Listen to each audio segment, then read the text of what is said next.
1 Samuel 14:6.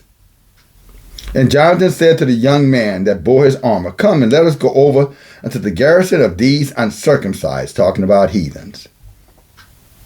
It may be that Yahuwah will work for us, but there is no restraint to Yahuwah to save by many or to save by few. Greetings and shalom, YASHAR'EL, Elder DFG. I thought that particular verse of scripture would be a good verse to start off this message with, because today in America is the day that they pick their new king. At least they think they're picking their new king. But we'll get into that in a minute. But it's a big old day. And a lot of our people, Israel, are all worked up because they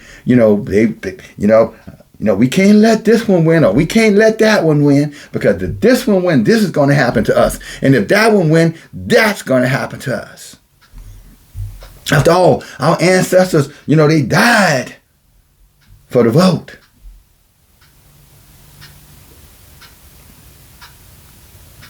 Half true. Half true. Many did die trying to vote. But at the end of the day, did voting truly matter for them? Especially at what you would call the national level?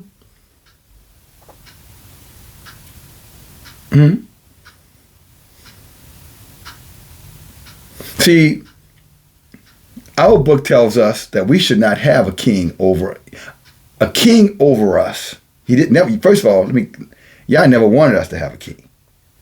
The people rejected Samuel, saying that they wanted a king, and they used his sons as their justification.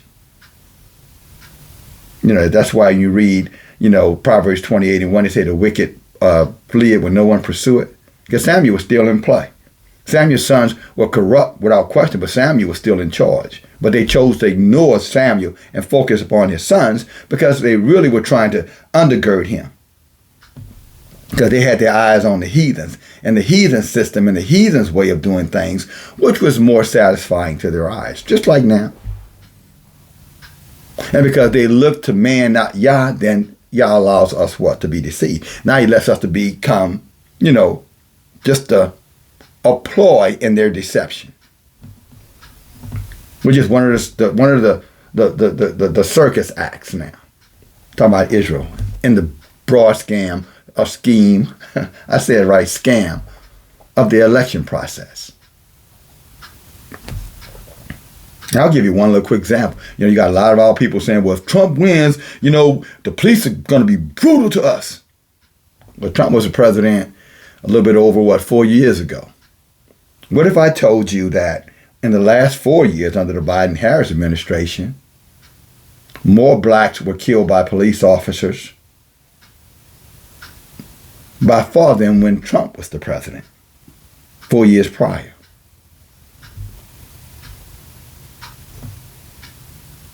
Well, I didn't know that. Well, why are you repeating that then? Why are you giving the people the impression of that?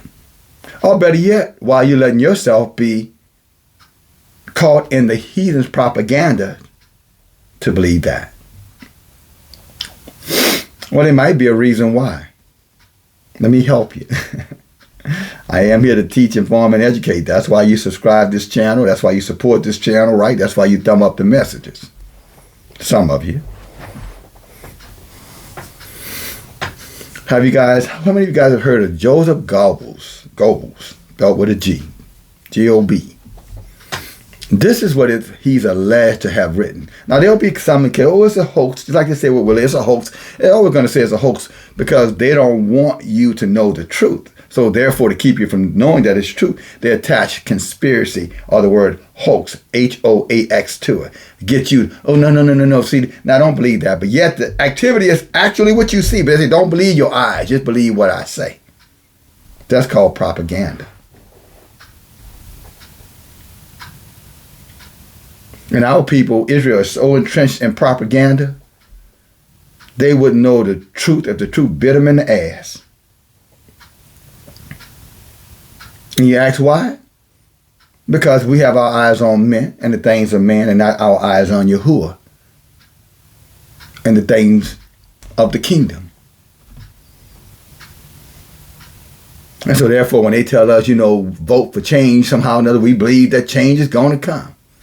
But Sam Cooke said, it's been a long time coming.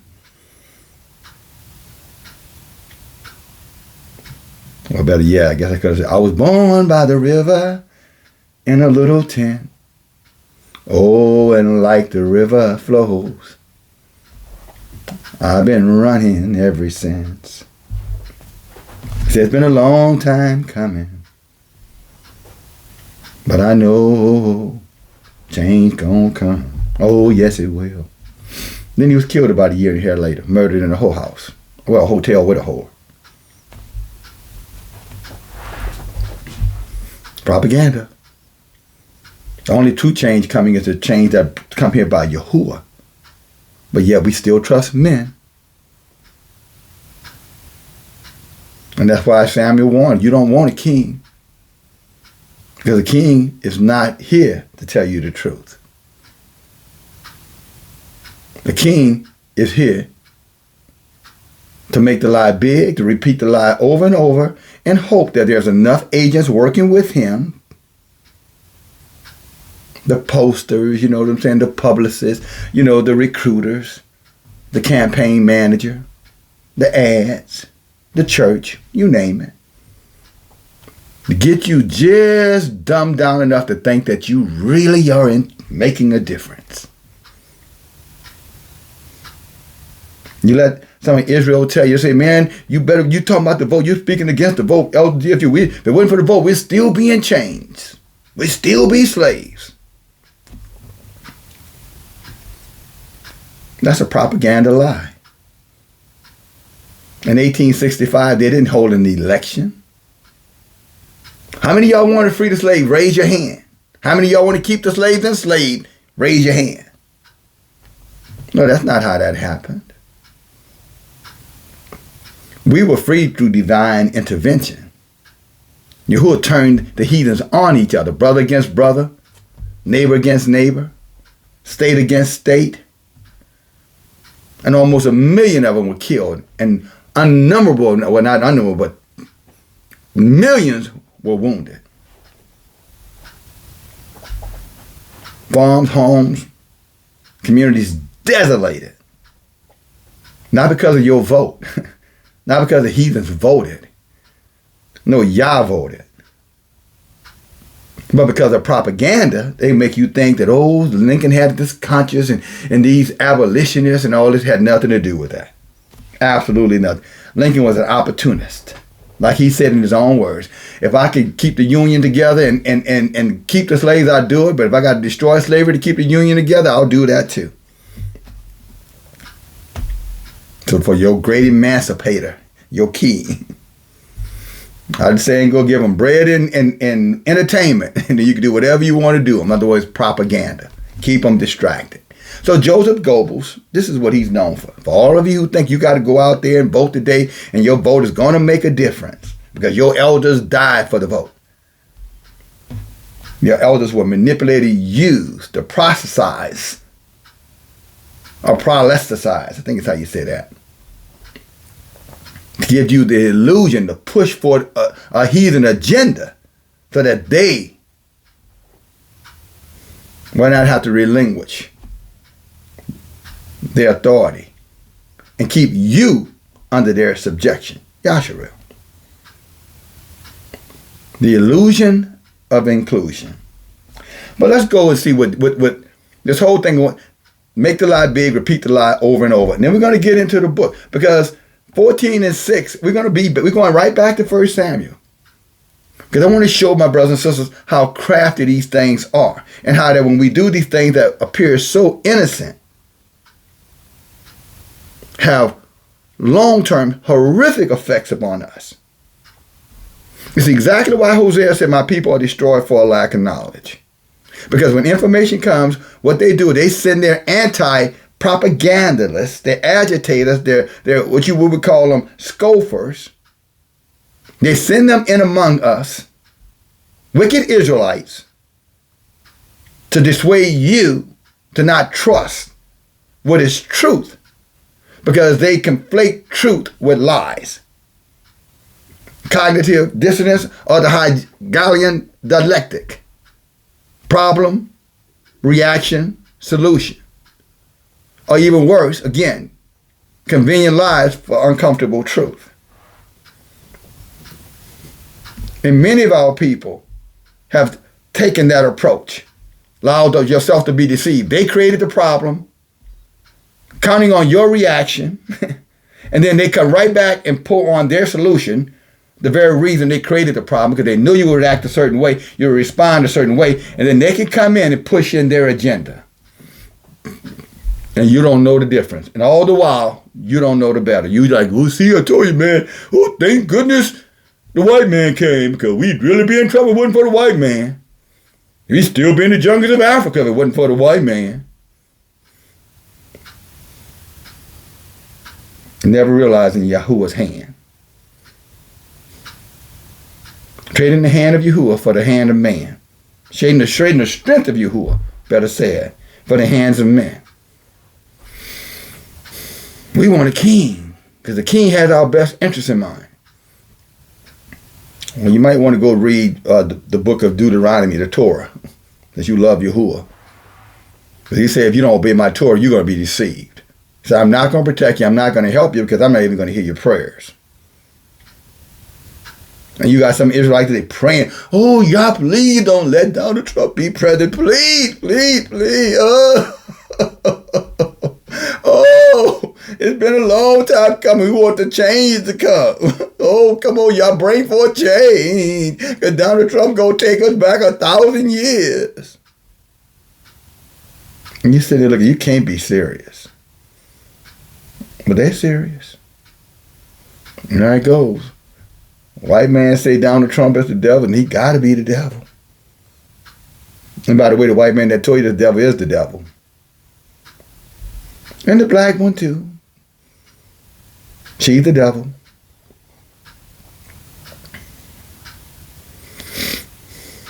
But what can we tell those who, have eyes to see but can't see, ears to hear, but refuse to hear the truth? So therefore, Yah says, okay, then I'm going to step back and I'm going to leave you to your own demise. He said, because I can protect you. I can deliver with a few. But you saying, oh, no, I need my vote. I got to vote. I got to vote. And then we come back and ask a simple question. For what? You really think something's going to change? How old are you again? 60 years old, going on 13? There's a term called arrested development. How many of y'all are familiar with that? Arrested development. Well, if I could break that down for you, simplify it for you. Arrested development means somebody 50, 60 years old, still holding on to thought patterns and ideologies from when they were 16, 12, sometimes 8, 9, 10 years old. Nothing in their brain has, in other words, their maturity has been arrested. Their development as an adult. Or they can have babies and make babies. But mentally, they're still children. Easily influenced. Always running home to mama or daddy. In this case, white daddy.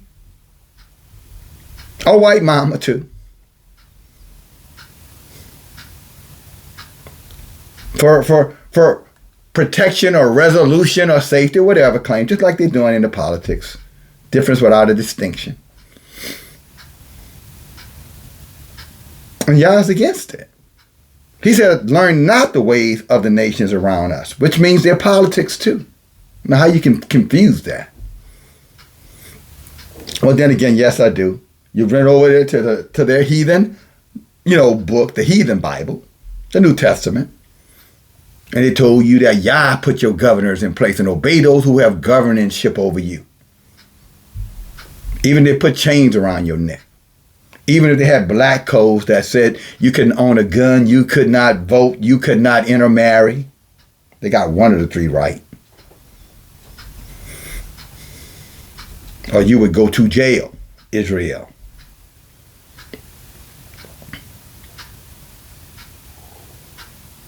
But we had to vote, we could end all that. Well, how's that working for you? Are you still at the tail, Israel? You really still think that if you're going to be saved, that the heathen's going to be your savior? That the heathen's going to come to your rescue? You still believing that? The uncircumcised, as the book says. Uncircumcised means unclean. I ain't talking about nobody messing with your peewee. I'm talking about somebody messing with your mind. But this is what Goebbels. Now check this out. I want you to just take a, they say he didn't write it, but of course they're going to say he didn't write it because they don't want you to know that the propaganda that's inside of it is being utilized the very day, and most of our people are being exploited by it because we don't even know it exists. Just like the Willie Lynch letter. And when you bring it up, our people get huffy and puffy. Why are you talking about that, Elder DFG? Why are you trying to be divisive, DFG? Oh, that's too horrific, DFG. Why is it so divisive, so horrific? And you're getting your ass kicked by it. Well, then again, I'll just answer my own question because I was about to say, and you don't want to do anything about it. That last part, because you don't want to do anything about it. You're more satisfied of being victimized, not helping ourselves. Let's turn to the heathen. Let's turn to their system. Let's turn to their programs. Let's turn to their processes. And somehow they're going to shoot a magic bullet out of their ass and your life is going to change. Well, let me tell you something. Or better said, let me tell you something.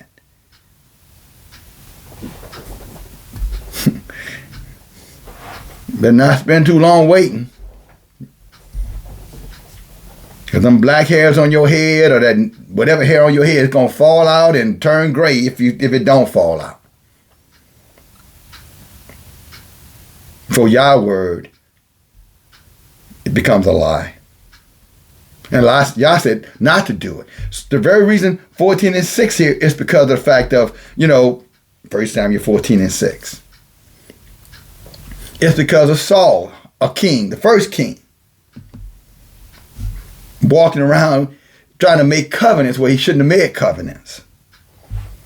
Ultimately lost his kingdom, lost his life.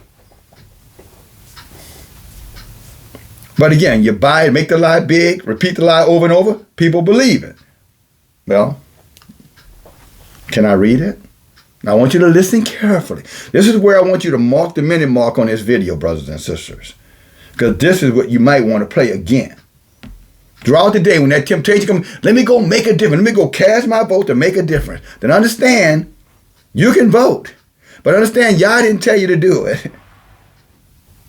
You believe in a slave Bible over there, the heathen's Bible that they put in place called New Testament for slaves and idolaters. They couldn't have Yahuwah as a God, so they created their own God called YAHUAH, or Jesus, who was manifested through whoredom and spirituality, the occult.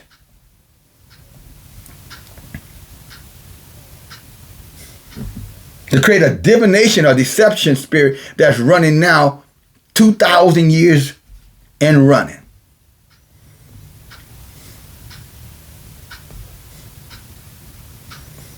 And just like Maccabees said, there are going to be evil or wicked Israelites among us that's going to tell us, oh no, the king religion is better. Go to the king's religion. You can read about that in 1 Maccabees chapter 1, 1 and 2.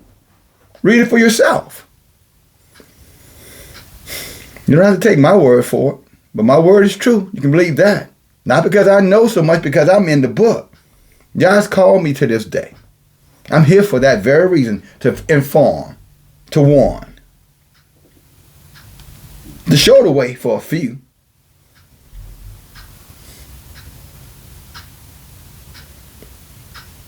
Oh yes.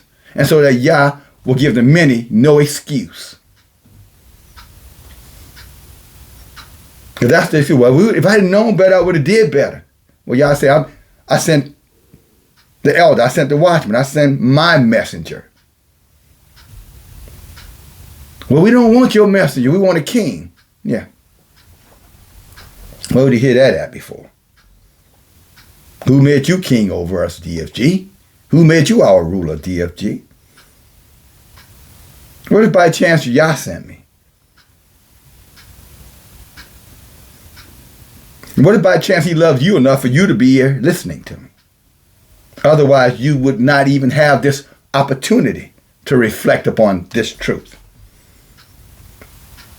Maybe you wouldn't even own a cipher if you hadn't heard my voice. Maybe you would even read this book the way you're reading it now if you hadn't heard my voice, those of you who are reading it.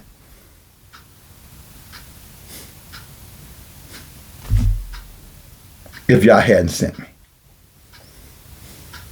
And I'm here, fully dedicated, doing what he called me to do. Criticism or love, neither or is going to stop me. You can love me, you can hate me. That doesn't matter. Fleshly, yeah, you might piss me off. But as far as focus and determination, you're pissing in the wind, calling it rain if you think I'm going to stop. What old Nettie tells silly, only death could keep me from it.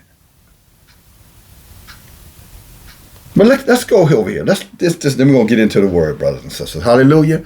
All right, this is Joseph Goebbels, the Minister of Information for the Nazi Party. This is what he said, and this is one of the most intelligent men of the 20th century. And they can say whatever they want to say about them damn Germans, but them Germans were kicking ass and taking names. They were so, as far as information-wise, technology, scientific discovery, that after the war, many of their scientists were recruited by the United States to work on their nuclear program, their space program, if there's such thing. Space is underwater, but that's another story for another day. So you can say all that stuff you want to say, but a lot of things that you're doing, a lot of things that you're embracing was because of these same people that you now want to marginalize because you want to be disagreeable. You want to be a scoffer now. Like Curtis Mayfield said, now Freddie's dead. So you want to be a junkie now. Now Freddie's dead. That's what I said. In other words, you want to be, you want to be a information think you know it junkie now because you don't want to hear the truth. But before the elder came forward, you weren't talking about nothing. But now you want to be starting something. Sorry, Michael. Had to go there, brothers and sisters. Well, go ahead. But when you come at me, just remember, you're coming at who sent me. But you're not going to stop me. But let's look what this says. All right, this is Joseph Goebbels, spelled Goebbels. Now watch this, brothers. So listen intensively. And think about what's going on now for those who are pushing Kamala or Trump, all those who are working with the Cardi B's, the Meg Thee Stallions, the Elon Musk, all of them. They're all working, the whole wicked cabal, millionaires, billionaires, all working together to give you what? Bread and entertainment so that you don't think for yourself. But make you think that you're thinking for yourself. Make you actually think that you are going to determine who's going to govern this heathen land. And this is just not the United States specific. So it doesn't matter because you got melanated heathens in all these other countries or non-melanated. It doesn't matter. The system is the system no matter where you are. So let me be clear. But just so happens today is November 5th. So now the heathens get a chance to play king. Be king for a day. At least make you think that you're part of the king selection for a day. Because in YASHAR'EL, again, Yahuwah tells us who the king going to be. We don't vote for our king. Yahuwah raise a king up from among our brethren. But our people let the heathen say, oh no, you got to vote. You got to vote. If you don't vote, then you don't love your people.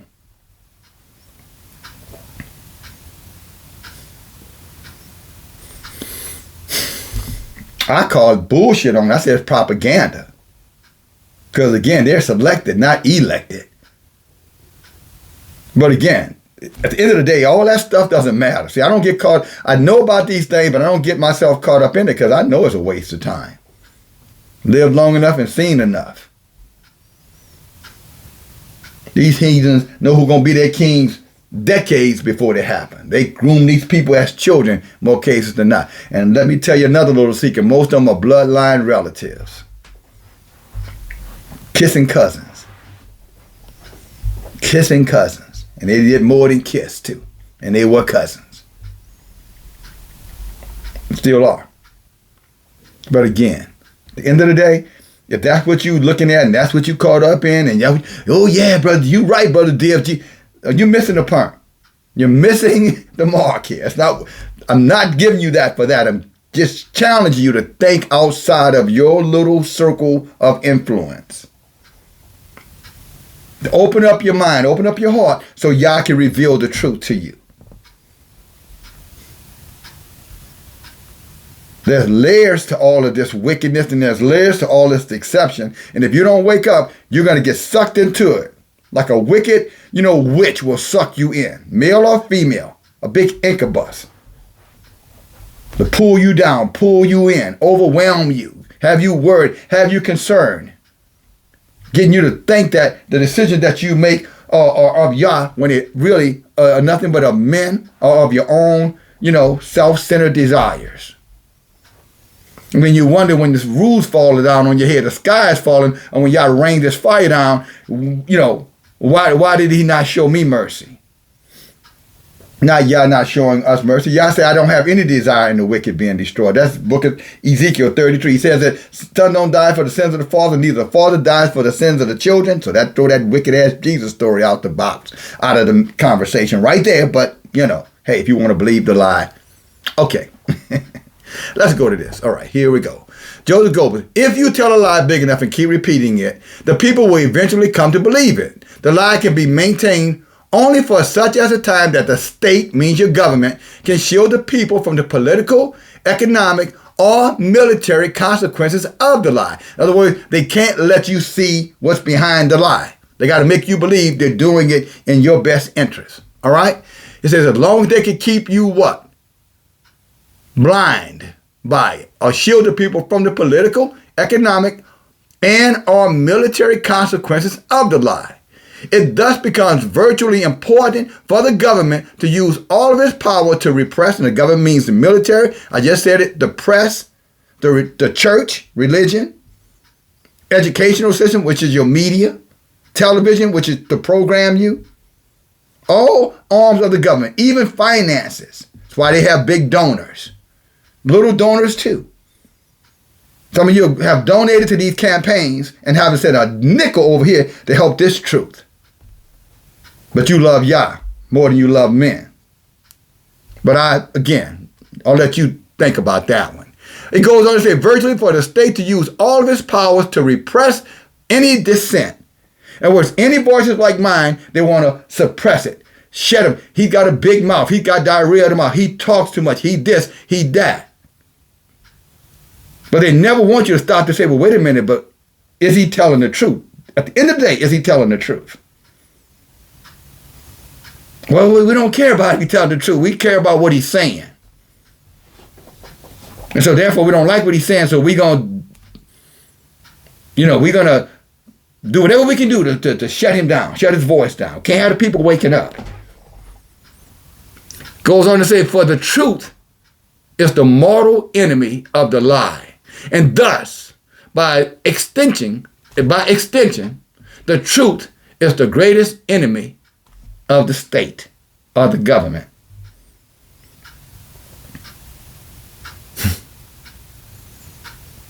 Did you hear that? I'm gonna read it this time without breaking it down. I think I broke it down. But listen again. If you tell a lie big enough and keep repeating this, and this, all I gotta say is, brother, so many of in Israel, that's what you're doing. You have done this to yourself. But Yah knows my heart. Yeah, Jeremiah tell you, you don't even know your own heart. How you know Yah knows what you don't even know? He said, the heart of a man is desperately wicked. Who can know it? So Yah said, in order to be able to understand, for you to understand yourself, he said, I'm gonna look at what you're doing. That's what he said. For you to understand yourself, look at what you are personally doing. What are you doing? Look around your environment. Look and see what you're doing. And don't justify it. Go to the book and say, is this of Yahuwah? Where can I find Yahuwah saying this situation is the situation that I'm in or I find myself in and it's approved? Otherwise, you just deceive. That's Satan telling you that Yah has approved your situation. He said, if you tell a lie big enough and keep repeating it, the people will eventually come to believe it. That's why the New Testament and the church and religion has the impact. That's why many of our people believe that some, man came through some spirit, got a woman pregnant who was already promised to another man. This is Israel with Israel, not heathens with Israel. And then told him, don't tell nobody about it. And then somehow this entity became human, walked among men, died for their sins, if you can believe that one.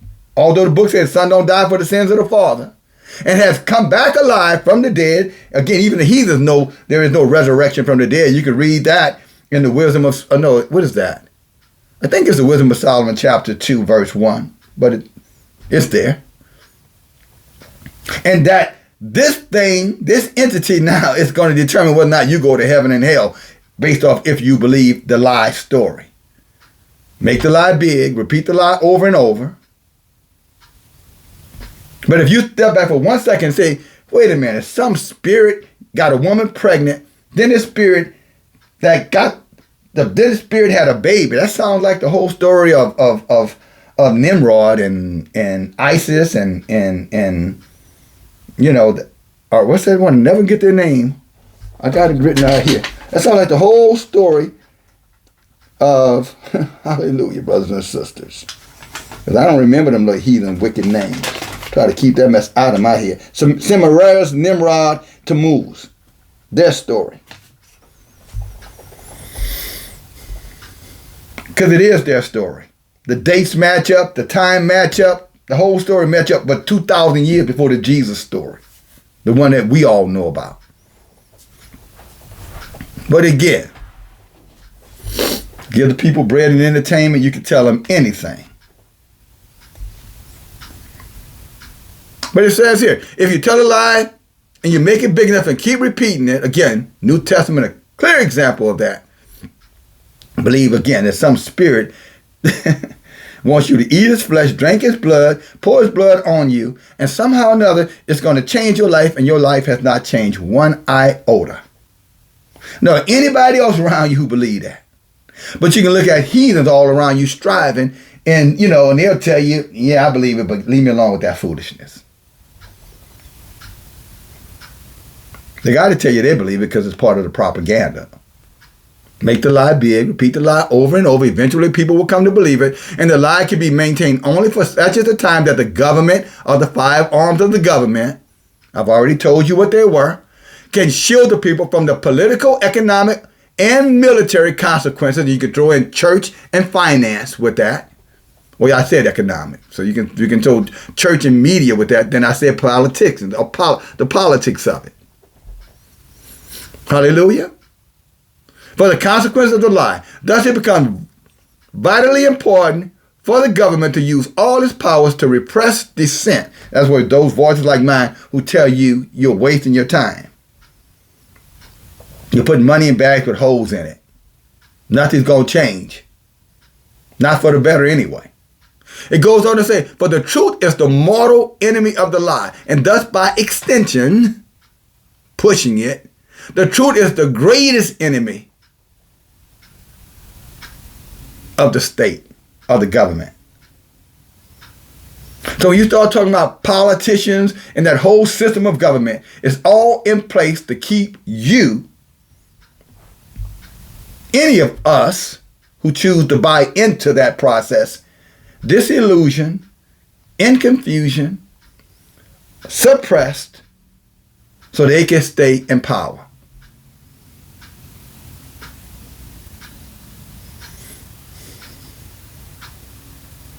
And if any voice of dissent comes, they send their little scoffers, like some will come here, to shut it down. I'm talking about the truth. Shut the truth down. If any of us come out and y'all bring this to me and say, bring this to the people, elder. My watchman, my servant, the prophet, bring it to them, and they're going to come and attack. Again, I said in First Maccabees, you can read the same thing. That's exactly what they did. Wicked Israelites, in that case, came among our people and told our people, no, take the government mandates. Follow the government. Your life will be better. They'll give you some PPP and some other things. All you got to do is follow the direction. Don't resist.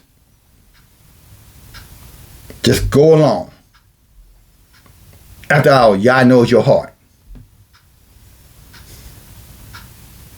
And before you know it, you're caught up in their system of things, in their religion, because it's written clearly in First Maccabees 1 and 2. And now Yah's people are what? Being destroyed. Now Yah's people looking to the heathen for the answers instead of looking within.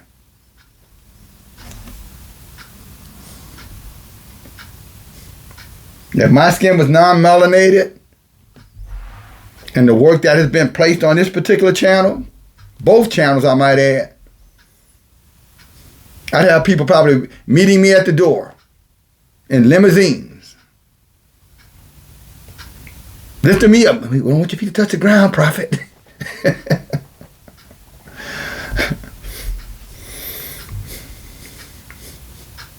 And it would be Israelites who would be lifting me up, walking me out through the door, not letting my feet touch the ground, by the way. If my skin was non-melanated, I'm talking about. Let's be clear. Because the heathen said it's got to be true. After all, how you know? Why did you ask them how they know? Why is it whenever y'all bring forth his messenger, is within Israel, we're always questioning, who made you king over us, Moses? Who put you in charge? Why is that always the question? The first question out of this little slippery tongues that we have, a little serpent tongue. Who made you in charge? Why do we have to listen to you? Why don't you ask the heathens those questions when they come on the scene? I notice you don't say that to them.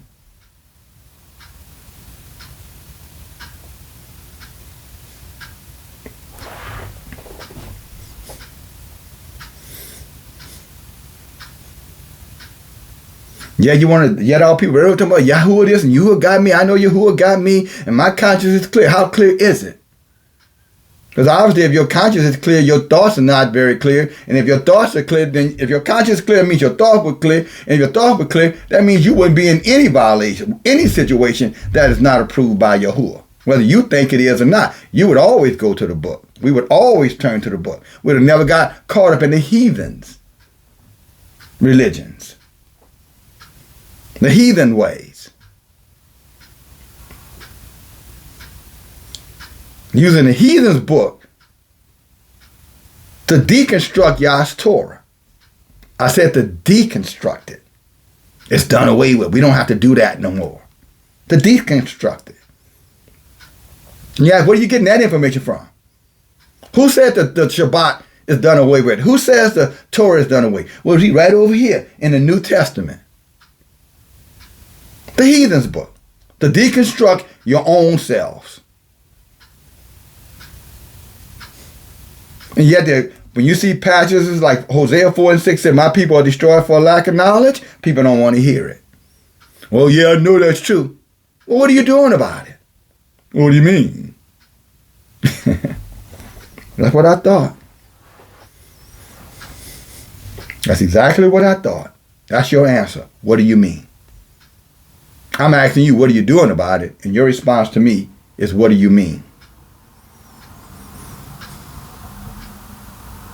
There lies your damnation. Right there. From your mouth to my ears. Or whomever may be asking those questions. And here Yah said that I'm going to bring a prophet, a messenger before you. And it will happen. If you don't, you say, whether you believe it's going to happen or not, it's going to happen. He said, then you'll know when it's far too late you should have listened. But you were so caught up in who's going to be your president. So caught up on, who, It's going to give you the things you need so you can do Yah's will. What you're not doing His will if you're in violation of His Torah. You're doing your own will. But no one will be able to convince you of this. Arrested development. Again, have you heard that term before? Arrested development? I mean, you got people 40, 50, 60 years old still thinking the same thoughts that they were taught when they were children. And some of them are in engagement with other idiots who are the same way. Arrested development. Little boys with gray hair on their heads. Little boys with pot bellies. Little boys who still think it's okay to be led around the neck like a dog by their women.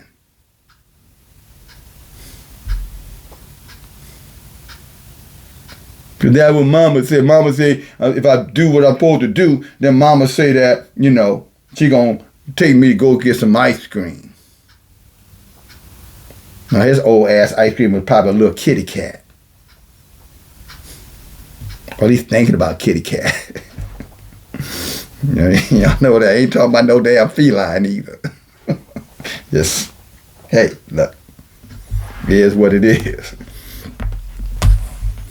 Well, y'all say you destroy. They're destroyed for a lack of knowledge. Why? Because they trust these heathen. They trust the system. They trust their own hearts. And they disregard Yah's Torah and Yah's truth. As though that Yah can't protect us just by turning to Him, sovereignly turning to Him. And can teach us how to empower ourselves. The strength of Yahuwah is in YASHAR'EL. And the strength of YASHAR'EL is in Yahuwah. But YASHAR'EL don't want to hear that. No, that's much too easy. Let me go the hard way. Let me go man's way. I want a king.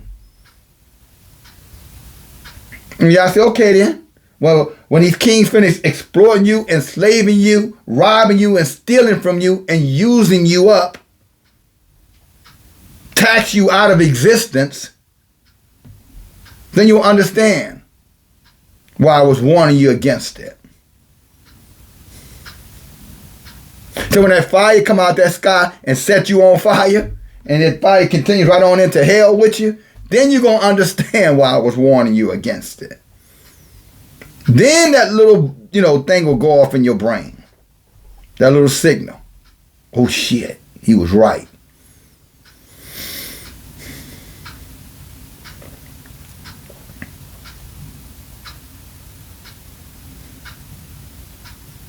But that's Israel. No. You gotta, if you want to see change, you gotta vote. You gotta get involved. No, you don't. If you want to see change, you're supposed to avoid it, not engage it. If Yahuwah said, learn not their ways, their customs, He said their ways are full of sorcerers, demons, wickedness, evil. And they have their history to back it up. Took the chains off the physical chains off your neck and came right back around and what? Put the spiritual chains right back on your neck. Religion. Doesn't matter what the religion is. Islam, Buddhism, atheism, which is a religion. Christianity. Doesn't matter. Same chains. They're just invisible now. Just like the God they believe in. At least the one they say is their Savior, their Redeemer. The spirit thing. It's about the spirit, brother.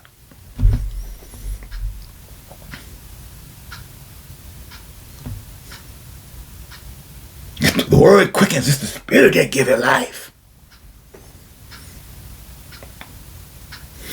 Now, I hope that spirit, better say it, you better get ready to burn in hell with that spirit. Because according to this book, the spirit's going to be in hell, and all of those of Israel who participated in that spirituality, in that self-deception, you witches who think that you can change the word because it's convenient for you to change the word. Yeah, him and her, you witches.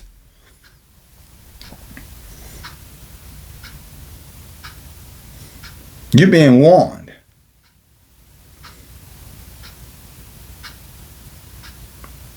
You know, they go back and they quote First Samuel 14. Yah can deliver with many, and Yah can be delivered with a few. Then why are you turning away from Yah and looking at them then? If you truly believe that, then why are you trusting them? Why are you trusting their system? If that's what you believe. Because this thing, Yahuwah can do it. But you say Trump or Kamala or whomever. Your employer, whoever you putting your trust in. So putting your trust in Yahuwah and his messenger. I said his messenger, not a messenger. Hallelujah.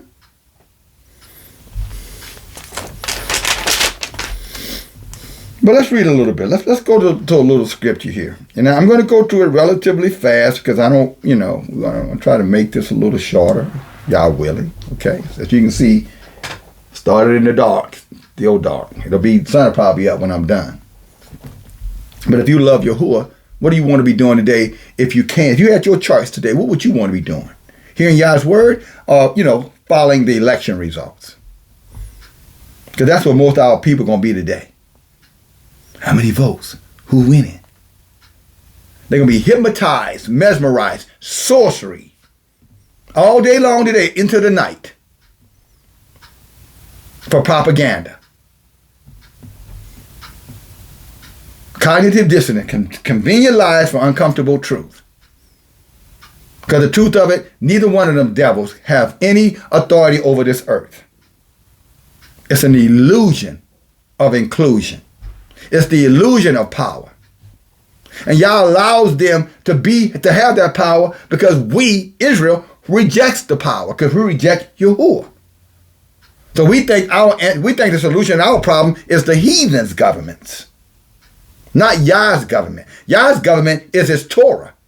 And Yah's leadership are leadership who keep this Torah, the ones many of Israel reject.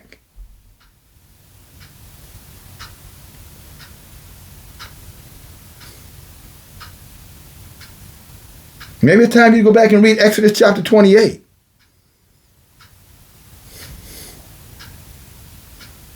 And if Yah didn't call you to be a part of the leadership, then you are wicked when you challenge this leadership.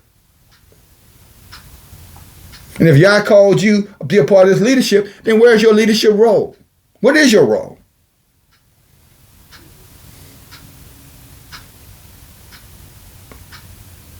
And if you're confusing that with some YouTube channel, you're an idiot. How's that your role? Your children going to hell, everything around you going to crap, and you walking up and down, talking about I'm doing a message.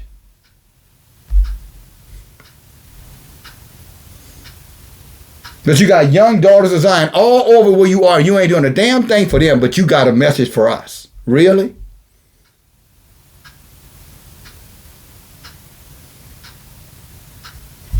Jeremiah said it right. So you'll know a tree by the fruit. Really, that's what Jeremiah is saying. You'll know the tree by the fruit that it bears. Because that's where they got that heathen lie that they claim Jesus said. But if you go read the book of Jeremiah 17, verse 9, 10, says clearly, Yah said, I judge you by the fruit. 8 talks about the fruit. But Yah said, but many in Israel don't have no fruit like that. Israel doing Israel. What I mean, they're doing themselves. They're not doing their community. They care more about themselves. They don't care anything about their people. And they said, well, how do you know? I said, look at their life. Look. Their salvation depended upon, and it does, your works and the things that you have done. Then look, see what they've done.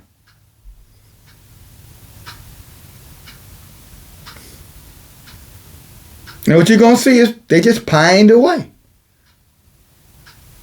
They're like the woman who lost her son, just sitting there worrying about herself. Thinking that, look at Yah, Yah, okay, whatever. Same thing with the man, hiding in the back. But I'm with you, brother. You ain't with me. You're with me, you on the front line. And I don't know you just by name. If you with me, I know you by your works. I know you by the help that you've been providing. Because that's what we do when we're together. We work. We help each other. That help might be different ways, but you better believe that help is there. Otherwise, you're not helping me. That's a lie you tell yourself, thinking that I'm believing it, and I'm not going to believe it, because it's a lie. So whether you male or female, where's your work? Because, hey, Yah said it's required of you. Let's go there real quick. I'm going to come back here. Jeremiah 17. You tell me if this is in the book. And you righteous stranger, the same thing apply to you. Because you're holding on to all your little earthly treasures, talking about you love Israel. No, you don't. He said anything that was robbed, you're supposed to give it back. When you going to start giving it back? Sister Betty, thank you. I know you know why I said what I just said. I said Sister Betty because, in this cause, I'll call you righteous. So maybe, sister might be an overstatement, but I know your heart is right. So for me on this earth, you my sister. Before Yah, you're a righteous stranger. But you back that up through works, not just because like the seal. No, you put, I'll leave it right there. You know what I'm going to. But stay the course. Don't fall back. There's no pleasure in those who fall back. But let's go back. Look what it says in the book of Jeremiah 17 and 9. The heart is deceitful above all things. Desperately wicked. Who can know? It means you can't know your own heart. Whoever you think you are. Who do you think you are? So you don't know it either. How would you know your heart? He said what? YAHUAH search the heart. I try what you think. I give every man and woman according to your ways and according to the fruit of your doing. So what are you doing? What are your ways and what are you doing? We know your ways, you cut yourself off. Okay, that's your way. Now what are you doing for Israel? Exactly what we thought. Blaming somebody else for your situation. But let's come back over to the other side of it. Let's go back over to 1 Samuel chapter, I'm going to read chapter 13. Hallelujah. And again, remember, we're still in cognitive dissonance, convenient lies for uncomfortable truth. The Hegelian dialectic. Problem, reaction, solution. This is what they've done. They created a problem. Now they're going to get a reaction. Trump is a monster. Kamala wants to kill babies. Both true. Now, we got to go vote. That's your reaction. Now the solution, one of them been selected. And now what? Those who put those two puppets in play get to play you like you are part of their minstrel show. So there you go. What Maria Antoinette said in England, she said, we don't have to worry about the people. If they don't feel like, we're doing enough, and they don't feel like they want more than the wheat or what we gonna give them, then tell them, I say, let them eat cake. Otherwise, she's pretty much saying, tell them to kiss her ass. Because that's exactly what's gonna happen with whoever becomes the leader. That's what they're gonna pretty much tell you. I'm the president for everybody. Remember that story? That storyline. Anyway, let's go to this. Look at this. 1 Samuel chapter 13. And Saul reigned over 1 year. And when he had reigned 2 years over YASHAR'EL, Saul chose 3,000 men of YASHAR'EL, whereupon 2,000 were with Saul in Michmash and Mount Bethel. And 1,000 were with Jonathan of Gibeah of Benjamin, which Jonathan is the son of Saul, just for reference purposes. And the rest of the people he sent every man to his tent. And Jonathan smote the garrison of the Philistines that were in Geba. And the Philistines heard of it. And Saul blew the shofar throughout all the land, saying, let the Hebrews hear. And all of YASHAR'EL heard say that Saul had smitten the garrison of the Philistines, and that Israel also had in hand abomination with the Philistines. And the people were called together after Saul with Gideon. Verse 4 again. And all of YASHAR'EL, our people, Israel, however you want to say it, heard say that Saul had smitten the garrison of the Philistines, and that YASHAR'EL also was had in abomination with the Philistines. In other words, all people that were with the Philistines, Yah had destroyed their wicked behinds too at that particular time. And the Philistines gathered themselves together to fight with YASHAR'EL, 30,000 chariots, 6,000 horsemen, and the people as the sand which was on the seashore in multitude. And they came up and they pitched in Michmash, eastward of Beth-aven. And when the men of YASHAR'EL saw that they were in a strait, for the people were distressed, this is the king, Saul, poor leadership. Now the people saying, wait a minute, you done led us into a fire. You done led us into a burning building, Saul. You're telling us you know what you're doing and you're in control and you know, and you sitting there taking credit for something you didn't do because Jonathan really was the one who had done it. And now here we are, we're in a trap. See, that's the propaganda. White ice is colder than black ice. Yah didn't send you. How we know Yah sent you? How we know what books to read? Easy. Become a student and learn. But that's too hard for many in Israel. No, just tell me what I want to hear, and that's good enough for me, and I'll stand on my soapbox, and I will drive it and I'll grind it to powder. I don't care if it's true or not, as long as I believe it. And there's always going to be some heathen in the backdrop saying, yeah, you right, yeah, you right. Because they know you simple-minded enough to listen to them. A heathen guiding Israel? That's like a damn bull with tits.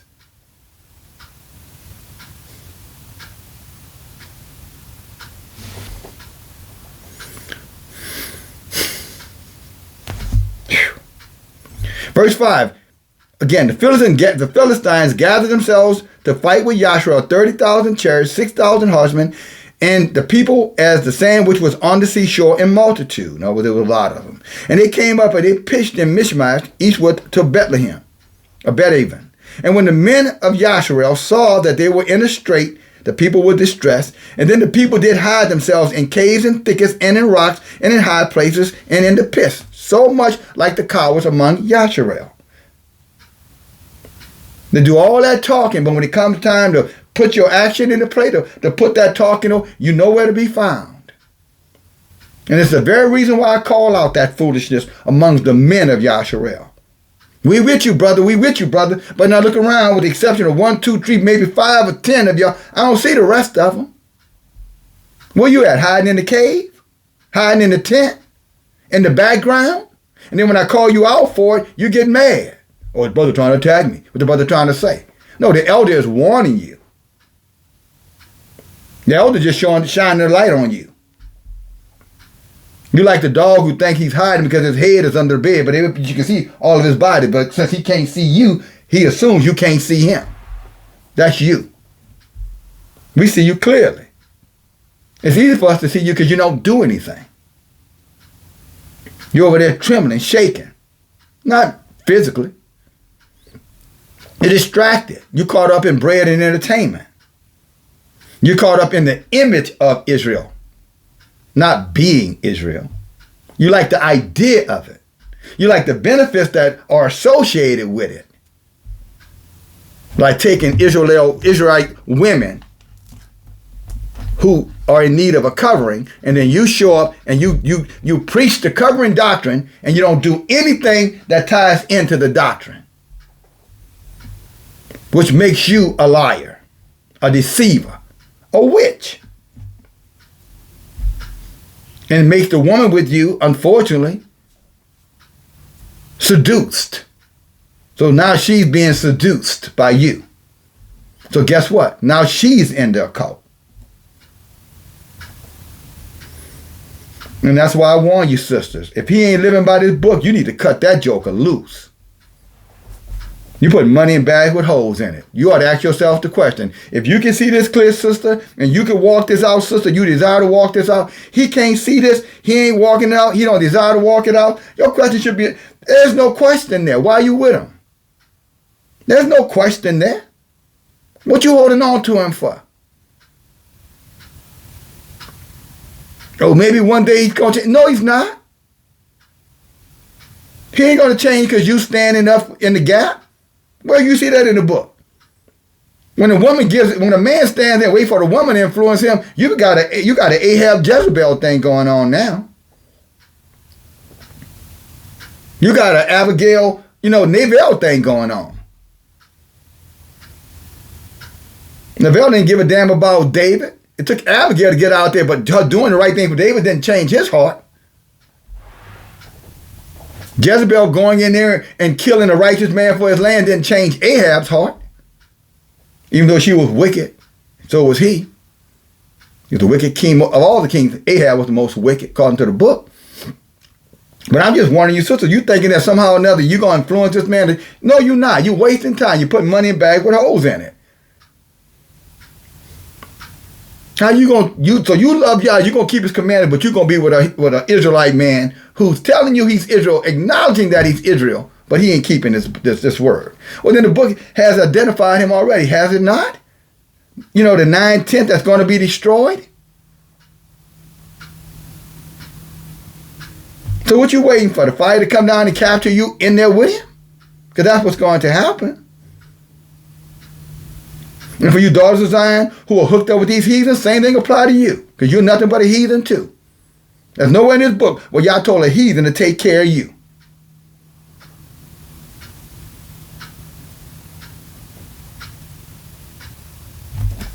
You're nothing but a slave.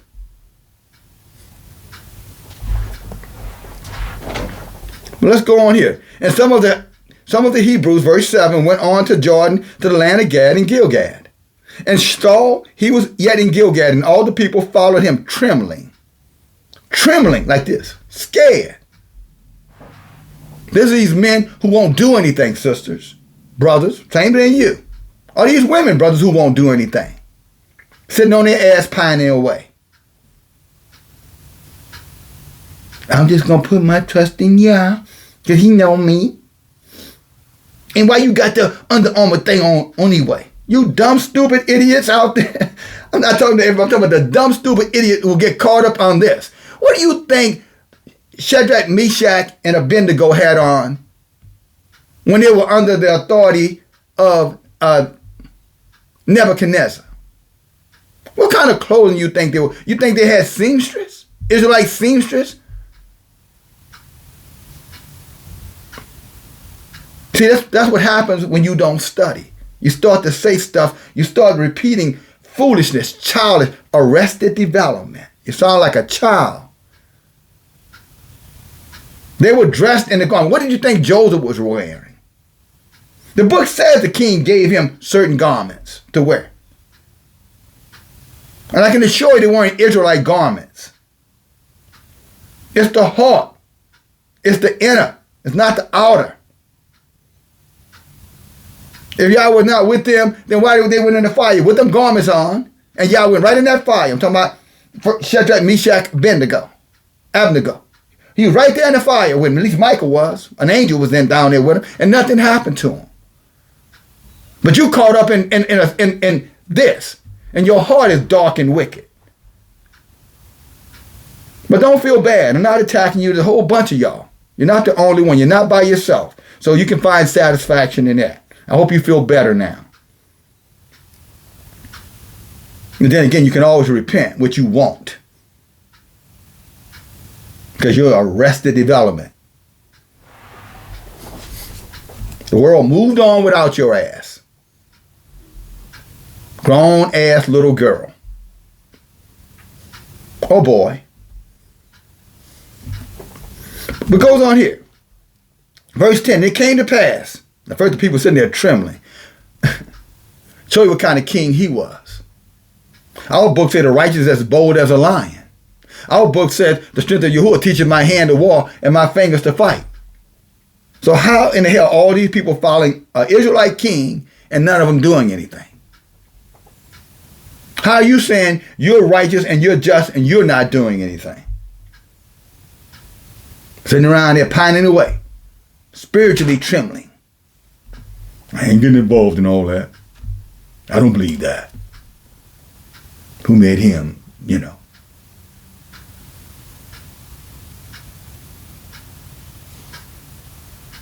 How many times do I have to tell you, Yah sent me? Wait a minute. Look me in my eyes. Can you see them? How many times do I have to tell you, Yah sent me, YASHAR'EL?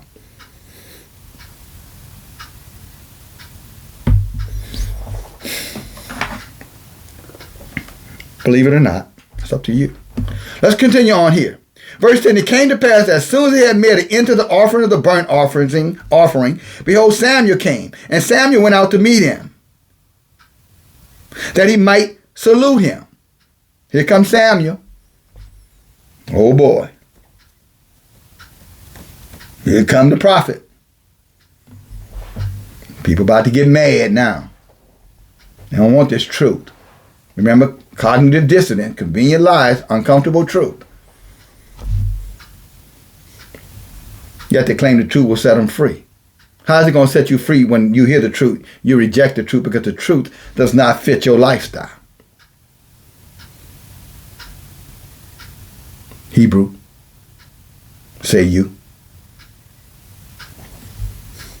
11. And Samuel said, what have you done? He's asking him a question. Saul said, because I saw that the people were scattered from me and that you came not within the days appointed. See, now he's shifting the blame. That sounds familiar. If you're a prophet of Yahuwah, you know exactly what I'm talking about. You are always going to be the problem. Israel always going to say you. You the problem. I left because of you. You got a big mouth. You're narcissistic. You're toxic. You're mean. You're selfish. You're this, you're that. All kind of stuff. Whatever's convenient for them to say to justify their behavior. But I'm saying to you, you're not getting away with it, brother. Sister, you ain't getting away with it. The book is right here. And if you're listening because Yah wanted you to hear this, because really, it's not about hating on you. For me, one way or the other, you know, hey, do what you're going to do. I'll learn to be with you. I'll learn to be without you. Hey, I can adjust. But on the other hand, Yahuwah, he ain't playing no games. So you can unsubscribe, delete, don't come back. Ain't changing nothing. You are the picture of being destroyed for a lack of knowledge. You're the picture of trusting your own logic, your own reasoning, your own emotions. Letting the heathens get in your ear and tell you, oh, you know, don't worry about them. I'm going to take care of you. When he can't even take care of himself if he didn't have a damn job.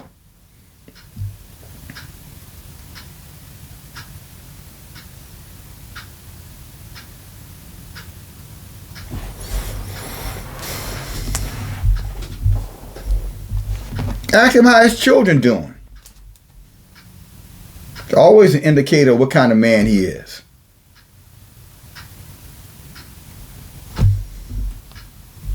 Therefore said I, the Philistine will come down now on me. This is Saul justifying what he did to Samuel, making excuses. And I have not made supplication unto Yahuwah. Say, well, I ain't want nothing to happen. I want to pray because I ain't want, for the enemy to come and, and I ain't pray. See, this is that religious Israelite. That's her. Everything is Yah. Waiting on Yah. Waiting on Yah. Yah said, what do you mean waiting on me? I told you to get off of your ass and do something 20-something years ago.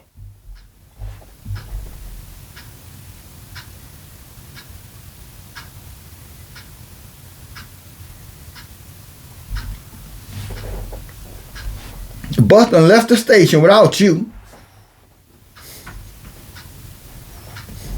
And y'all said I tried to give you a second chance. You let the bus leave again.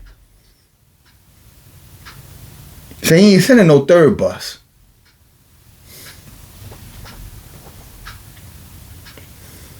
But this is all trying to justify it. I forced myself, therefore, to offer a burnt offering. I always say, I just said, let me just pray. Let me just pray. Let me just wait on Yahuwah.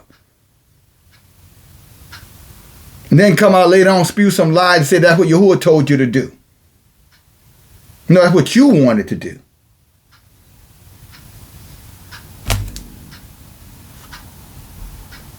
Samuel said unto Saul, you have done foolishly. You have not guarded the commandment of Yahuwah, which he commanded you. For now will Yahuwah have established your kingdom in Israel forever. YASHAR'EL forever. It's not the prophet coming to correct the man. And this is what happens right now. When Yah sends me to correct you, you get mad at me. But you say you love Yah. And you say Yah wouldn't tell no man to come and tell you. But why didn't Yah just tell Saul himself? Saul was the king. You greater than a king? Oh, you're in that religious stupidity Jesus stuff. Now you think you something that you're not, right? Because that's what religion told you. There's no mediator between God and man but Jesus. That's you, right? You don't need nobody to tell you that the Holy Spirit going to teach you all things, right? That's you. Sister, brother, you are still a Christian. In other words, you're still an abomination if that's what you think. Because that's exactly where that dogma came from. And you know it. Yah's going to talk to you through his messengers. So his word is consistent right across the board. So nobody can walk away with a private interpretation and accuse Yah like Saul is trying to do. Like men in Israel do all the time, making up excuses for your own inadequacy, for your own lack of ambition, your own lack of drive. We're under the curses. I don't need no man. I got Jesus. Or I got Yahuwah. He's my husband. Yeah, I don't sleep with no whores. Oh, no, what I said is that y'all don't have no women.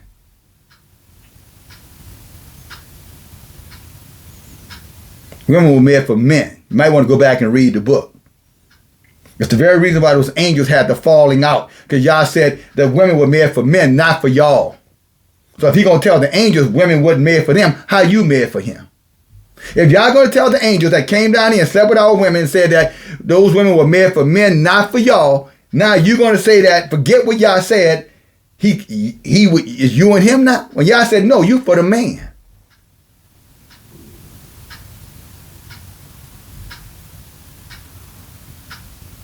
See, I didn't create you for me. I created you for him.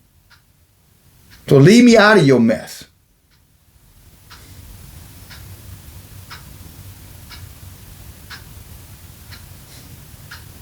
Now, like my brother Mendez said, that's a drop mic moment right there. But I don't say nothing else. I said all I need to say. Because you got a lot of you daughters of Zion, you're going to go straight to the lake of fire because you are misinterpreting the scripture. Because you think you know without being taught. Or you let men who are not chosen of Yahuwah, who made themselves whatever they are, prophets, pastors, teachers, evangelists, whatever they call themselves, because they got a channel, tell you what you want to hear because you're angry at the truth.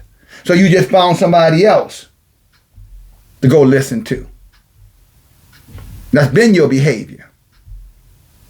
Place to place, camp to camp, tribe to tribe, group to group, trying to find one that's going to fit their lives around you.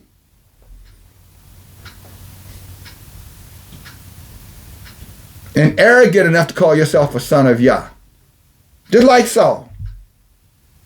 Arrogant enough to call yourself the daughter of Yah. Just like Saul. Doing what you want to do and then accusing the man of Yahuwah, who's the prophet, the messenger, of being in the wrong or not understanding. Well, you ain't wrong, bro, but you don't understand my situation. I'm tired of waiting. I waited too long. Really? Well, how long is too long? How long is eternity? Because that's how long you're going to be burning in hell.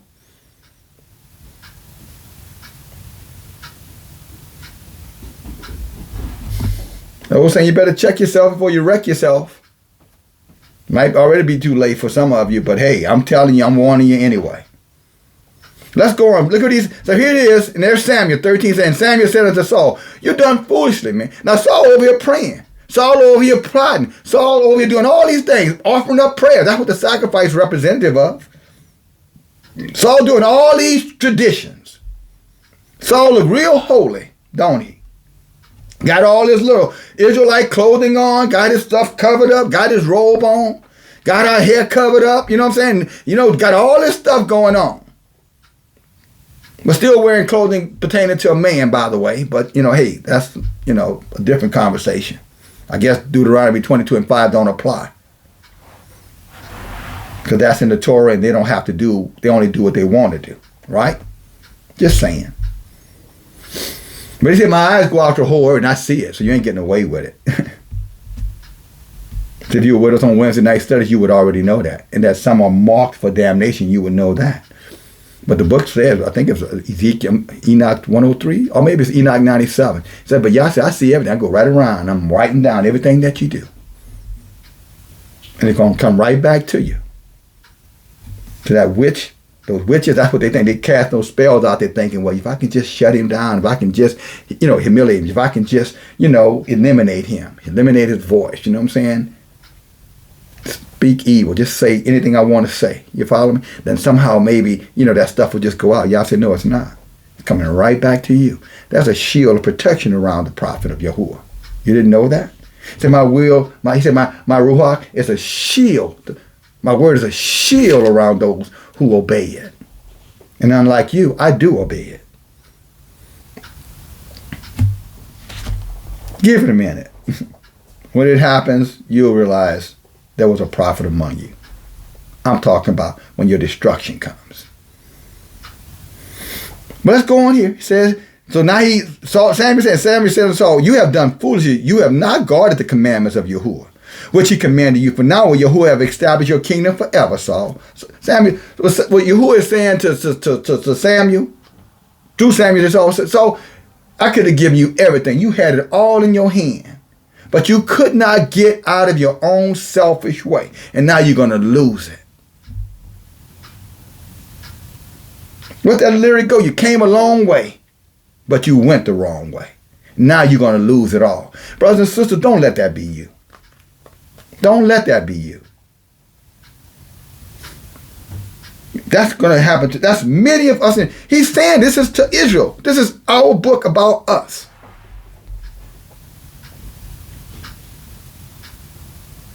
For you, by you. The real FUBU. This book is for you, by you. You mean by you who? By you, the chosen. What chosen? The chosen of Yahuwah.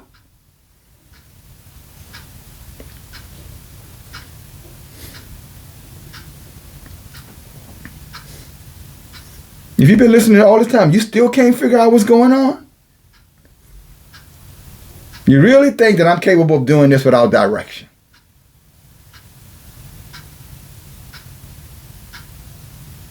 Where's my, you know, what do you call the thing when you use it? Not your teleprompter. Well, yeah, teleprompter, because that's what they're using. Where's the chart? Where, other than this, where am I reading from? And the filling in, where's that coming from? And you tell me if it's a misinterpretation or not. Because if your heart is right before Yahuwah, then you already know.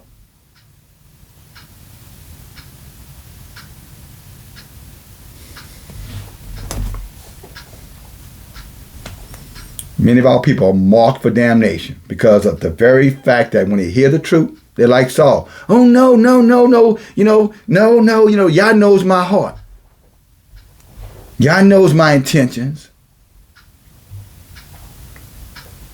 Like Jeremiah said, you better believe he does.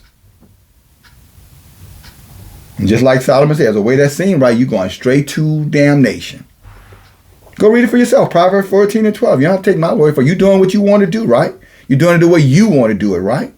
You're dressing the way you want to dress, right? You're believing what you want to believe, right? You're almost there, right? And you're counting almost as good enough. Yeah, Yah never said anything about almost was good enough. That's you and them heathens coming at you with that lie.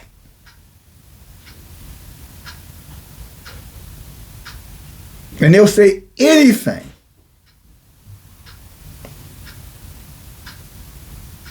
to stay above you, to keep you under subjection, to keep you behaving yourself. so that they can control things. Well, ain't nobody controlling me. Well, of course you're going to say that as you being controlled. I'm doing this of my own free will, from your mouth to Yah's ears. Then that's your damnation. You have no excuse now. You were better off saying you were being controlled.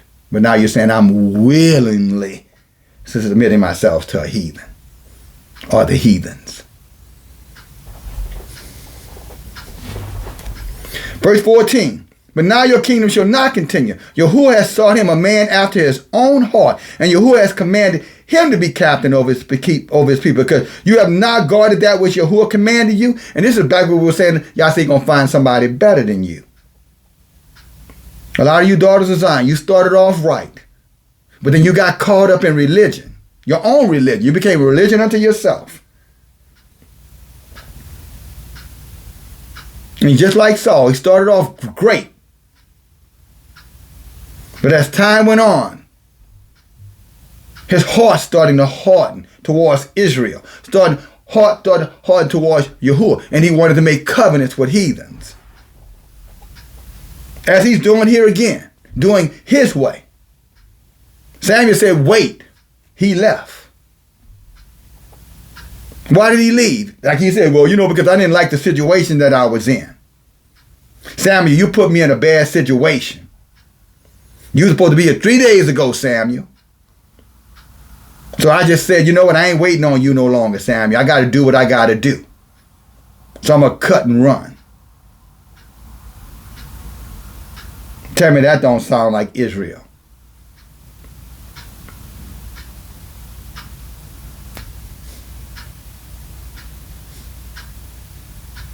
Who made you the voice of Yahuwah, Samuel?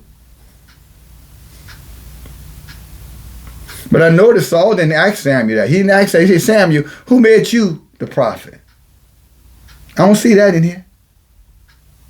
Somehow he knew who Samuel was. The rest of the people knew too. How did they know?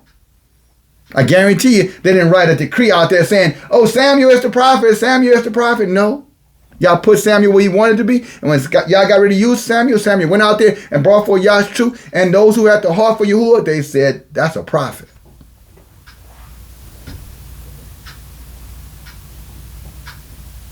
They could tell. Why? Because he was saying things that they wanted to hear? No. For the most part, he almost never said what they wanted to hear. But everything he said came to pass. So he's telling Saul right there to his face, you had it all, and now you're going to lose it. Y'all going to find somebody better than you. And sisters, I'm telling you, you better wake up before it's too late. You end up right over there at 7-1. Now I know you're going to get mad. But you're getting mad at me just the same reason that they got mad with Samuel. Because he told the truth. So now you're mad at me because I'm telling you the truth. And the truth that I'm telling you is to avoid the situation. Not that you're going to be a part of it. I'm telling you how to avoid it. But you don't want to hear that because that does not fit with your current agenda. Your current agenda is to leave things as it is, hoping that somehow or another, this 2/3 heathen you with, Israelite heathen with you, is somehow going to have a moment of clarity where he's going to finally click and he's just going to get in there and say, yeah, I love me, I love you, let's go, let's get involved, let's engage, let's be a part of the work of Brother DFG, and let's make sure he can see us and we're doing things and making things happen. Sister, in your dreams,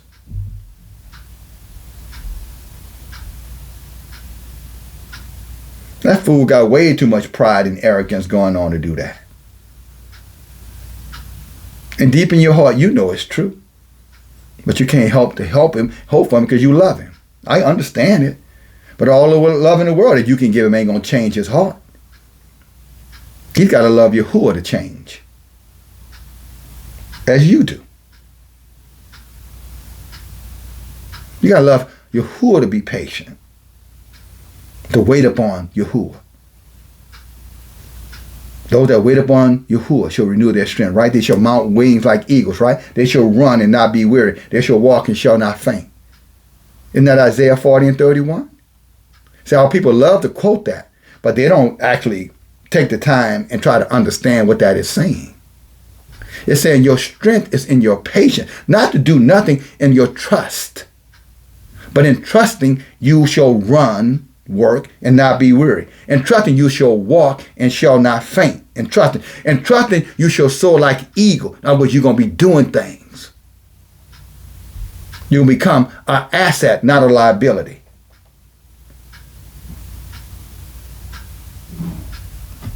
You're going to soar like an eagle.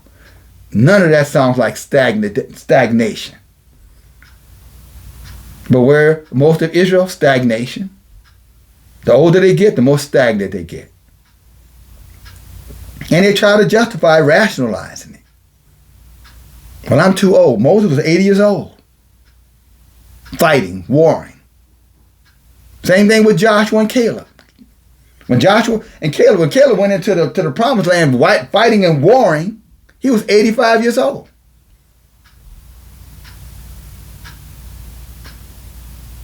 When Moses was fighting amongst the people, again, in his 80s, 90s, probably, maybe 100, when he went after Baal Peor,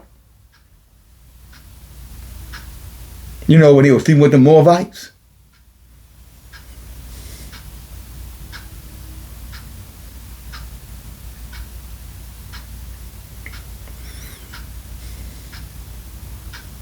Well, I ain't Moses. I ain't Joshua. You don't have to be. It was Yahuwah who gave them that strength. And they weren't the only ones fighting.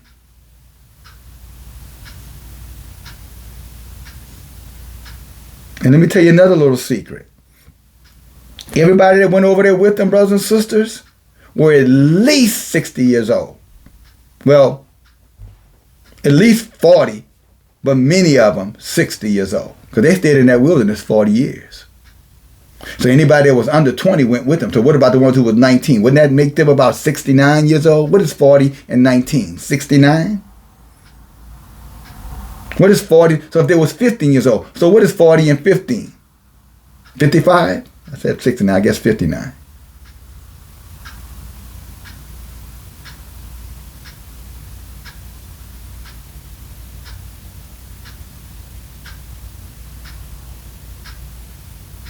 And there were millions that went. Many got destroyed. What I'm simply saying, using your age as justification for being active or inactive, that is nothing but an excuse.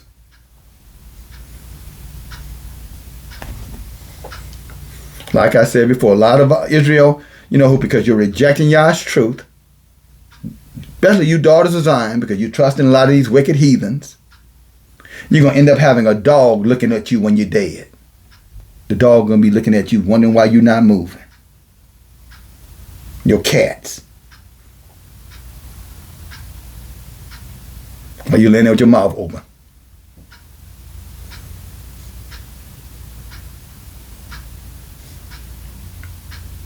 That's not Yah's best. A dog and a cat is not Yah's best for you. As I stated earlier in this message, Yah said, I gave you Israel for you.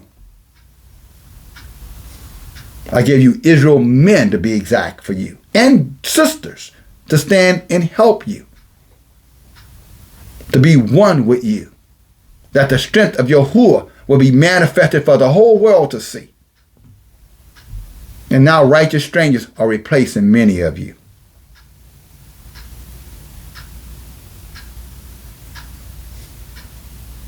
Which is a sad situation, let me tell it. Not sad for the righteous stranger. Hey, I don't blame them. If y'all would leave me a little way to come in, all I got to do is keep the laws, keep the commandments, stand with Israel, love Israel, do my part, don't violate those commandments. And the other alternative is burn in hell for eternity? All right. My mama didn't raise no food. I'm sure that's what the heathens are saying. I already know what choice I'm going to make. Come hell or high water, right? But there you got Israel with that arrogance. I don't need no, Yah is my man. No, he isn't. Yah is your creator. We're your men.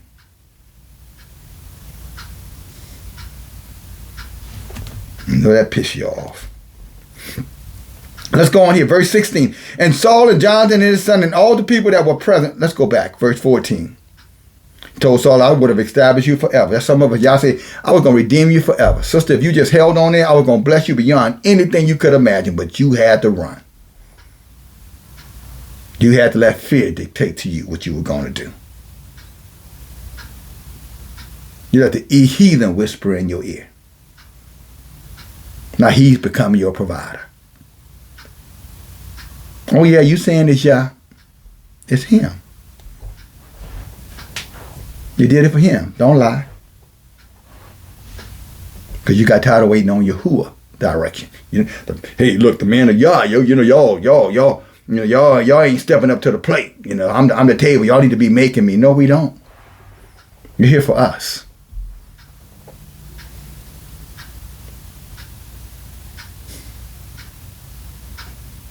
What about the wicked among y'all? What about them?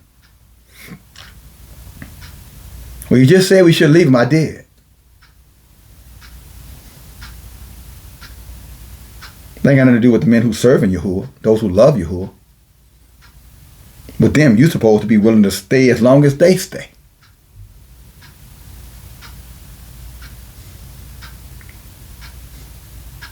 You don't go to the left, you don't go to the right. Except they lead the way.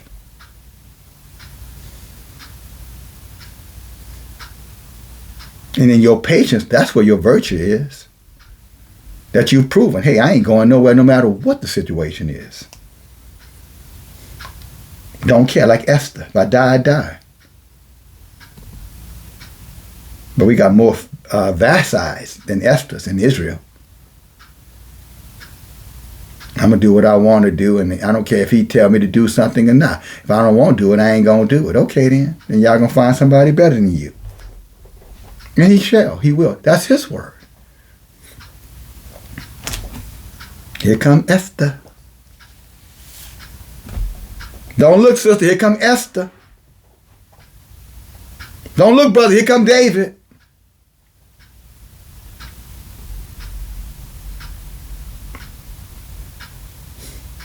I said, I ain't going to keep on wrestling with you. I done given you every kind of way to get out of it, but since it doesn't meet your expectations, you walked away from it. That's called pride. Witchcraft.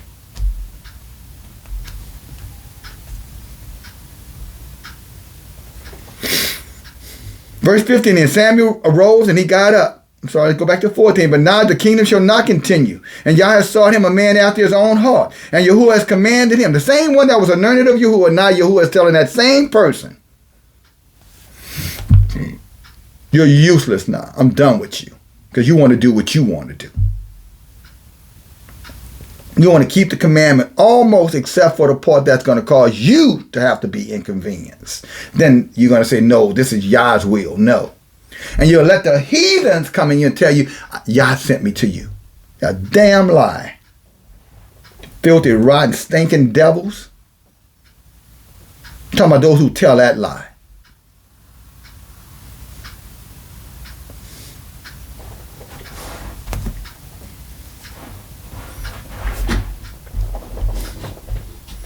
But you told her what she wanted to hear. You told him what he wanted to hear. So, hey.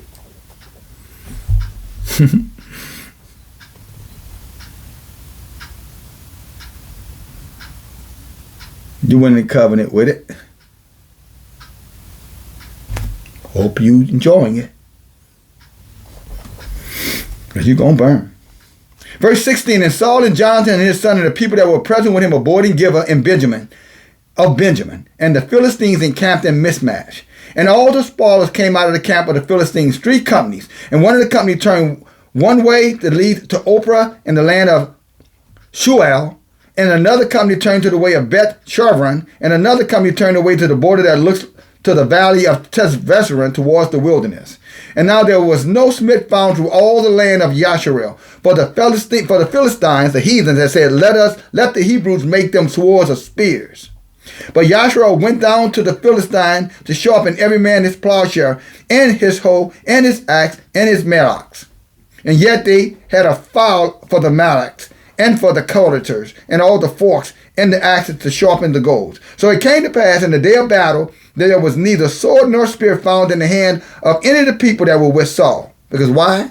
They were trusting in the goddamn heathens. The heathens were their providers. And so when the heathens decided to cut them off, they cut them off. And that's going on right now with this politics, these religion, all of this church, all of this stuff, telling you trust the system, trust the government, trust the, that foolishness. Why? To keep you impotent, to keep you unprepared, to keep you from being self-sufficient. Always looking to them instead of looking into yourself, looking into your people is what happening. Y'all see, you trusting in these heathens. And them heathens just luring your ass in. Now you're going to be cut off. The war is coming, and you don't even have a doggone BB gun to fight back. Because you're too busy in there playing you with your Xbox. You're too busy in the street chasing down whores. You're too busy in the street trying to get a bag. And even worse than all of that, if there could be anything worse than that, you too busy trying to accommodate a heathen. Because it's about respect. You're a liar. It's about rebellion. Let's go. When y'all open up the eyes to see, praise y'all, eyes open up to see it.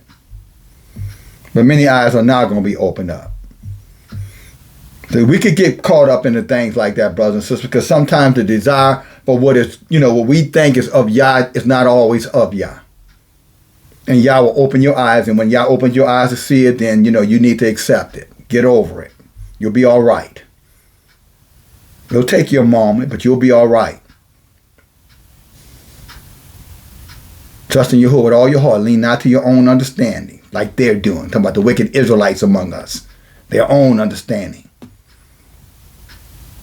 Then Yah say, I'll give you the patience, and I'll give you the heart for your people. I'll give you the love for your people. I'll get you to trust your people. Not your enemy, not the enemy seed. And then lying and saying that Yah put them there. No, they saw you in a state of vulnerability and they capitalized on it. You know it and they know it. I suspect your children know it too. 23. And the garrisons of the Philistines went out to the passes of Michmash. And I can go into 14, but I'm going to stop it right there. I'm going to stop it right there. I've given enough. This is how it comes together, brothers and sisters. Yahuwah is going to give us an appointed time to get this right.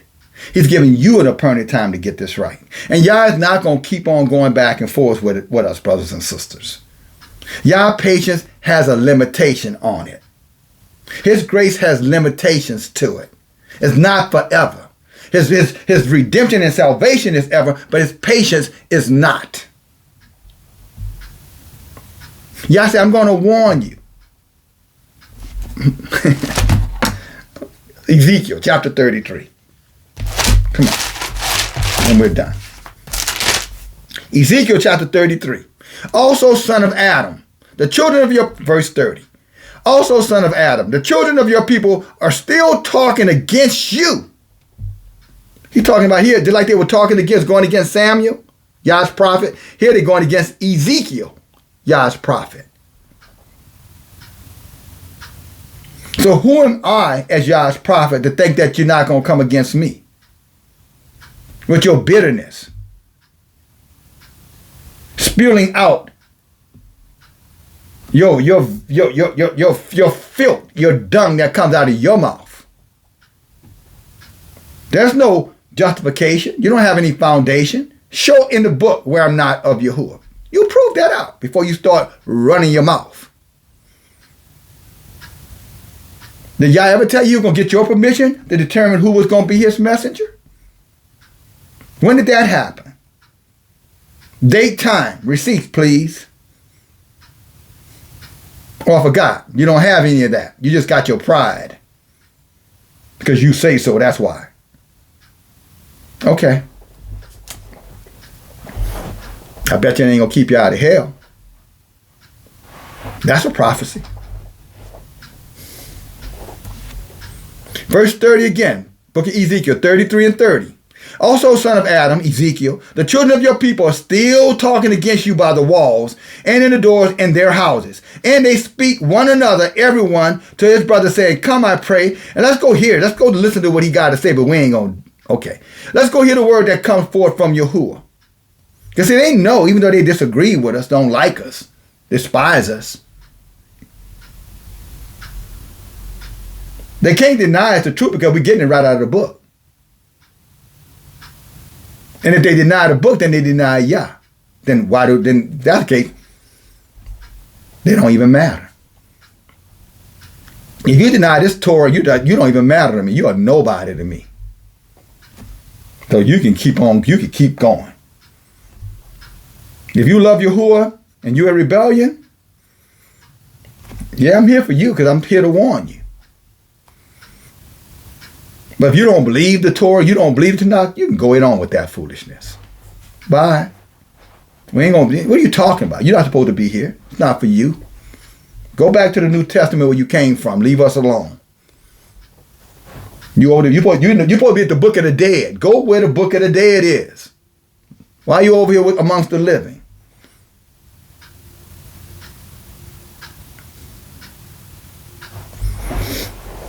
But for those of you, even if you're in rebellion, this is for you. Warning you about it. That it's not your best thought. It's not your best idea to be behaving this way. Look what it says. Also, son of Adam, the children of your people, they are still talking against you. I know I read 30 before. I'm reading it again. At the doors in the house, they speak to one another, everyone his brother, saying, come, I pray you, and hear what the word that comes forth out of his mouth. Even though you want to say I have diarrhea of the mouth. You're really speaking against Yahuwah. And they came, because I'm bringing forth his word. So if I got diarrhea of the mouth, then you saying diarrhea is full of shit. Big mistake. And they came unto you as the people come, and they sit before you as my people. And they hear your words, but they don't do them. For with their mouth they show much love, but with their heart they go after their own desires. Now how many people among us who fit that description?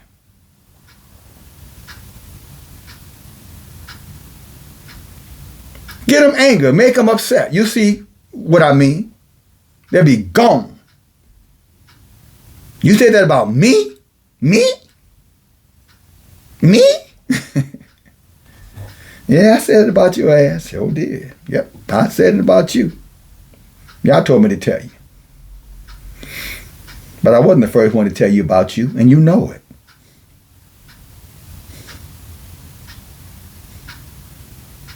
But see, y'all opened up your ears this time so you could really hear and see yourself. And that's why you ran.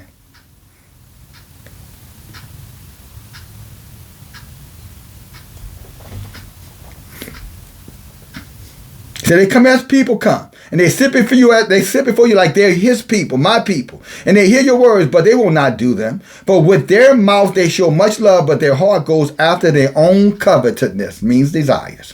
What word? Then he said, he's saying they hear, y'all saying my people hear my words coming out of the prophet's mouth. So when you're rejecting the words coming out of my mouth, you're really rejecting Yah. That's what he's really saying. If the words coming out of my mouth are aligned in this book. And unless you got the book closed, I don't know how you deny it. I'm not reading. Maybe you never understood it because Yah have not given you the ability to teach it. The hidden things are for his servants, the prophets, not for you. But the revealing of those things are for the wise, who will understand, not you the wicked, who will not understand because you want to continue in your wickedness, in your own covetousness. And you will justify it by blaming me, as Israel has always done, blaming the prophet. Verse 32, he says what? And lo, you are them, say you are unto them, talking about the prophet, a very long, lovely song, So I'll sing here and there. I can't sing, but I'll sing. That has a pleasant voice and can play well on instruments. For they hear your words, but they won't do them. Why is he telling, the people, why is y'all saying this through Ezekiel? Somebody said, they hear what you're saying. But they're not going to do what you say. And it's the craziest thing when we justify that too, by the way. I hear what he's saying, but I ain't going to do it. And I ain't got to do what he says. Wow.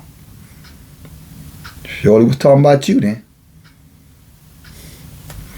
So he's saying you're like you're to this. Y'all saying you like to them, the prophet. Until as a very lovely song, because the words are beautiful. The words of this book are beautiful. So I understand why he's saying that. A very lovely song has a pleasant voice and can play well on the instrument. For they hear your words, but they're not going. But they do them not. And when the time comes, and he's saying this, just so you can't say, "Oh no, brother DFG, it ain't about you. It's about Yah. Who made you a prophet? Who said you a prophet?" But you didn't say that about Baal prophets, all these wicked prophets out there. You don't ask that about T.D. Jakes. You don't ask that about Geno Jennings. You don't ask that about Nathaniel. You don't ask that about Joel Osteen. You don't ask that about anybody. Somehow or another you decided to ask that about me. I wonder why. Maybe you should wonder why.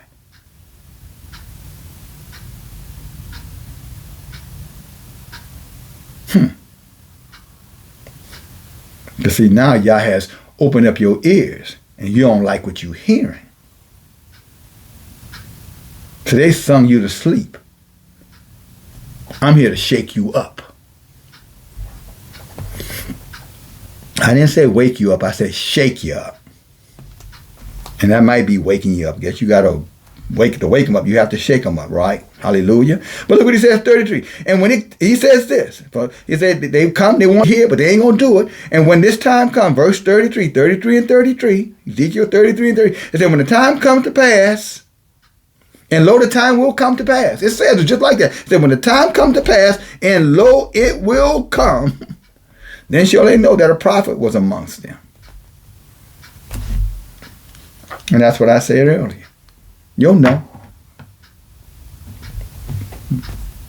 For far too many of us, when it's far too late for you, you'll know. Well, they'll know.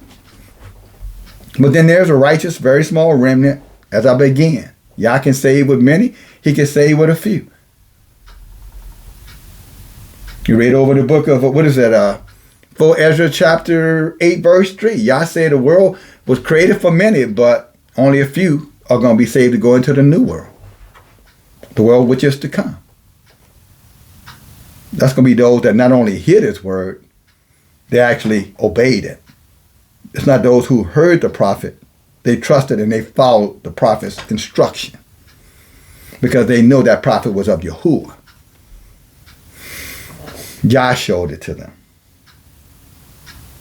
And for those who don't see it, Yah's not going to show it to you. It's not for you to see. It's for you to continue on your path of destruction. But lo, you will know.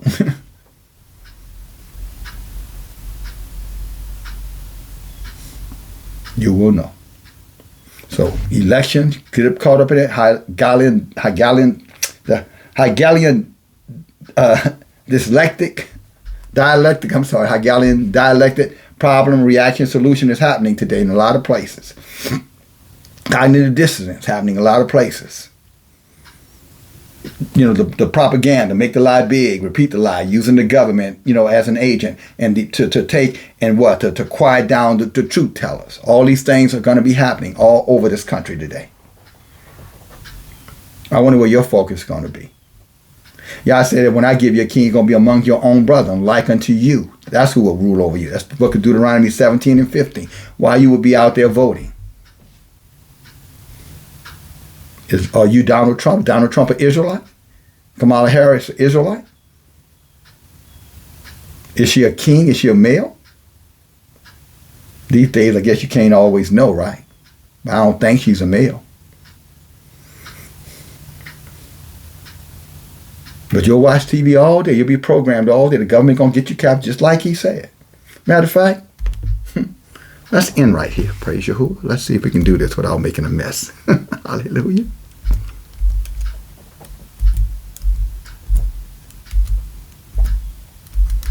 Until Yahuwah teaches my hands to war and my fingers to fight. Hallelujah. Psalm 144.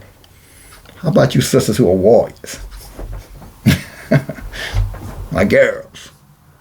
Hallelujah. Look what it says here. If you tell a lie big enough and keep repeating it, the people eventually will come to believe it. The lie can be maintained only for such times as the government can shield the people from the political, economic, and or military consequences of the lie. They don't want you to know the consequences of the lie that they're telling. They want you to believe their lies. And thus becomes vitally important for the state or government to use all of its power to repress dissent. In other words, to make sure you don't get the real truth, the actual truth. But the truth is the mortal enemy of a lie. Thus, by extension, the truth is the greatest enemy of the government. And that's your religion, that's your finance, that's your media, that's your education, and that's your military. In comparison, true religion. Hallelujah. Israel is not for you. Yah is what we put our trust in. Yah is who sends our messengers. Yah sends who he wants to govern us. Now the question I'll ask you. Who's loving you?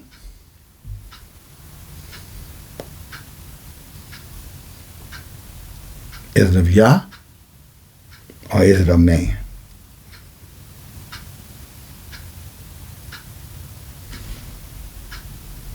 Shalom.